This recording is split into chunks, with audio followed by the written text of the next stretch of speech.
ദേ ഇങ്ങനെ കിടന്ന് നമ്മുടെ മുറ്റത്തെ ചെത്തി വൃത്തിയാക്കി ദേ ഇങ്ങനെ ആക്കിയിട്ടുണ്ടേ.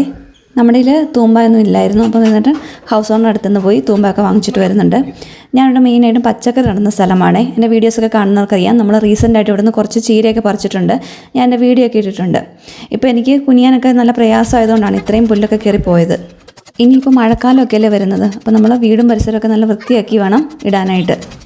അച്ഛൻ എന്താണോ ചെയ്യുന്നത് അതിൻ്റെ കോപ്പി പേസ്റ്റാണ് ഇച്ചുക്കുട്ടനും ചെയ്യുന്നത്. പിന്നെ ഞാൻ അവർക്ക് ചായയും വെള്ളമൊക്കെ കൊടുത്തു. ഇതുപോലത്തെ പണികളൊക്കെ ചെയ്യാൻ വേണ്ടി ഇച്ചുക്കുട്ടന് നല്ല ഇൻട്രസ്റ്റാണ്. പഠിക്കുന്ന കേസൊക്കെയാണ് പറഞ്ഞിരുന്നെങ്കിൽ അവൻ്റെ പൊടി പോലും കാണുകയില്ലായിരുന്നു. പിന്നെ അതിൻ്റെ ഇടയ്ക്കൊരു മത്തയുണ്ടായിരുന്നു. അപ്പോൾ എന്നിട്ട് അതൊക്കെ ചെത്തിപ്പറിച്ച് കളഞ്ഞു. അപ്പോൾ അതിൽ നിന്ന് നല്ല ഇലകളൊക്കെ ഞാൻ നോക്കി പറിച്ചെടുക്കുകയാണ് നമുക്ക് തോരൻ വയ്ക്കാനായിട്ട്.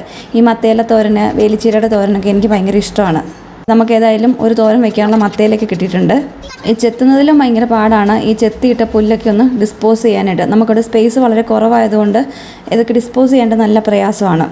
പിന്നെ ഇങ്ങനത്തെ പണികളൊക്കെ ചെയ്യുമ്പോൾ നമ്മൾ ഇച്ചുക്കുട്ടിനെയും കൂടെ കൂട്ടുന്നത് അവൻ ഇങ്ങനത്തെ കാര്യങ്ങളൊക്കെ അറിയാനും മനസ്സിലാക്കി വെക്കാനും വേണ്ടിയാണ്. അപ്പോൾ ഏകദേശം വൃത്തിയായിട്ടുണ്ട്. ഞാൻ തൂത്തും കൂടെ നല്ല വൃത്തിയാക്കി ഇടണം. അപ്പോൾ ഇന്നത്തെ വീഡിയോ ഇത്രയേ ഉള്ളൂ. വീഡിയോ ഇഷ്ടപ്പെട്ടാൽ സബ്സ്ക്രൈബ് ചെയ്ത് കൂടെ കൂടണേ.